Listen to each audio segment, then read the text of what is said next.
know what? Even if you were going to be sarcastic and ironic.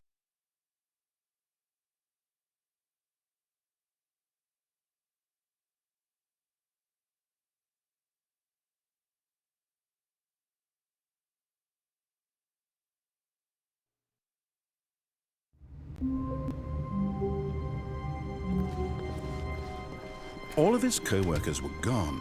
What could it mean? Stanley decided to go to the meeting room. Perhaps he had simply missed a memo.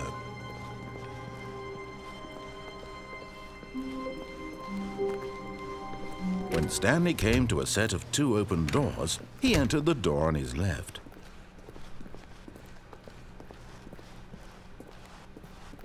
Yet there was not a single person here either. Feeling a wave of disbelief, Stanley decided to go up to his boss's. Coming to a staircase, Stanley walked upstairs to his boss's office.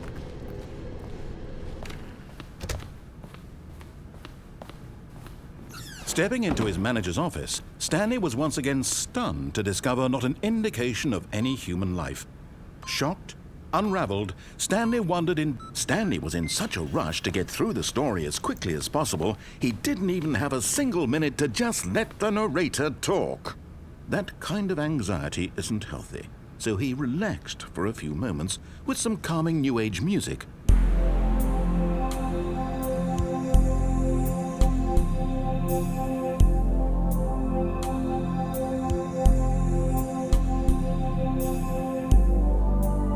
Feeling soothed and rejuvenated, Stanley calmly walked forward into the opened passageway.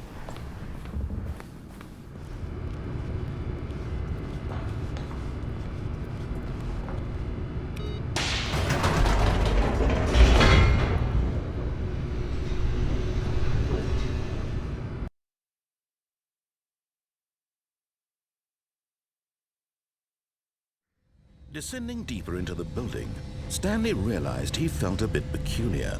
It was a stirring of emotion in his chest, as though he felt more free to think for himself, to question the nature of his job. Why did he feel this now, when for years it had never occurred to him?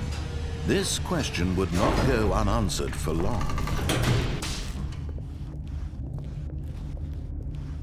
Stanley walked straight ahead through the large door that read Mind Control Facility.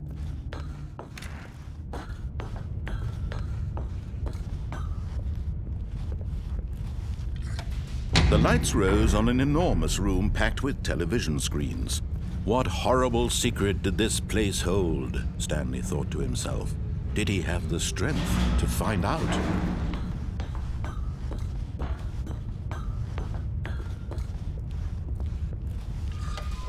Now the monitors jumped to life, their true nature revealed.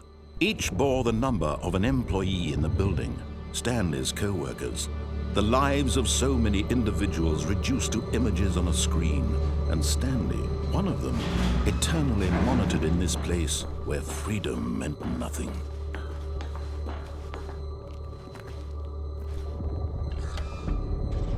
This mind control facility, it was too horrible to believe. It couldn't be true. Had Stanley really been under someone's control all this time? Was this the only reason he was happy with his boring job? That his emotions had been manipulated to accept it blindly? No, he refused to believe it. He couldn't accept it. His own life in someone else's control? Never! It was unthinkable, wasn't it? Was it even possible? Had he truly spent his entire life utterly blind to the world? But here was the proof, the heart of the operation. Controls labeled with emotions, happy or sad or content. Walking, eating, working, all of it monitored and commanded from this very place. And as the cold reality of his past began to sink in, Stanley decided that this machinery would never again exert its terrible power over another human life.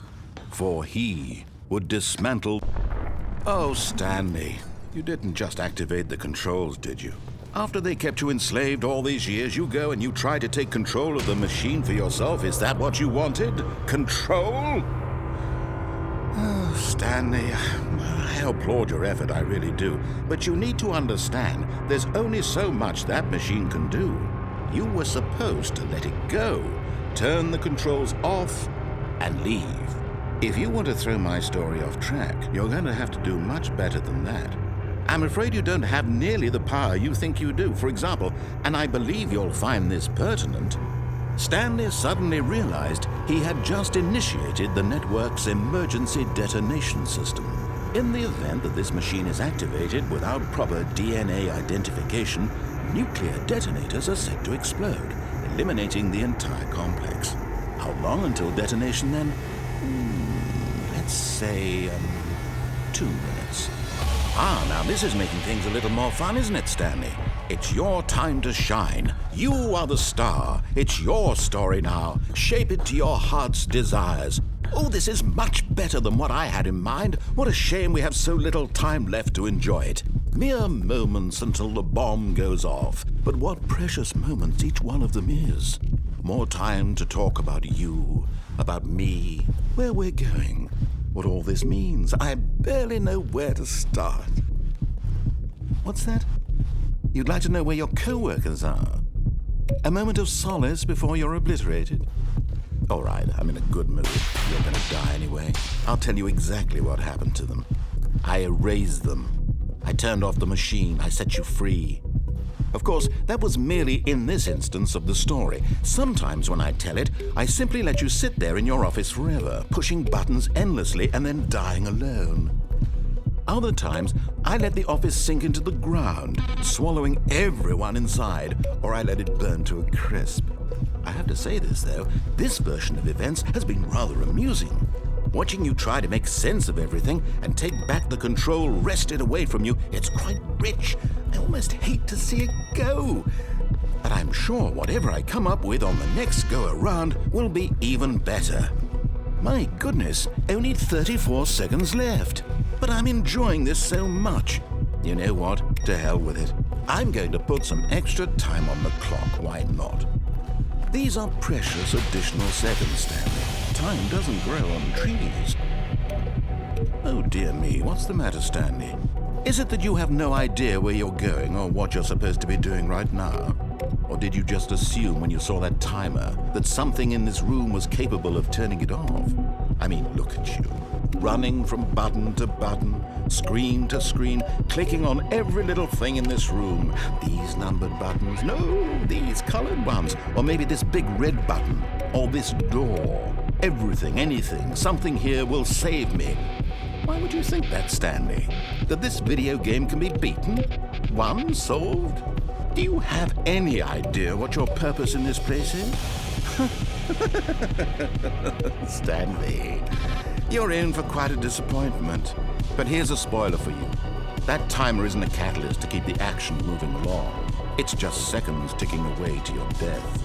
You're only still playing instead of watching a cutscene because I want to watch you for every moment that you're powerless, to see you made humble. This is not a challenge, it's a tragedy. You wanted to control this world, that's fine. But I'm going to destroy it first, so you can't. Take a look at the clock, Stanley. That's 30 seconds you have left to struggle. 30 seconds until a big boom and then nothing. No ending here, just you being blown to pieces. Will you cling desperately to your frail life, or will you let it go peacefully? Another choice. Make it count. Or don't. It's all the same to me, all a part of the joke. And believe me, I will be laughing at every second of your inevitable life from the moment we fade in until the moment I say, happily ever after.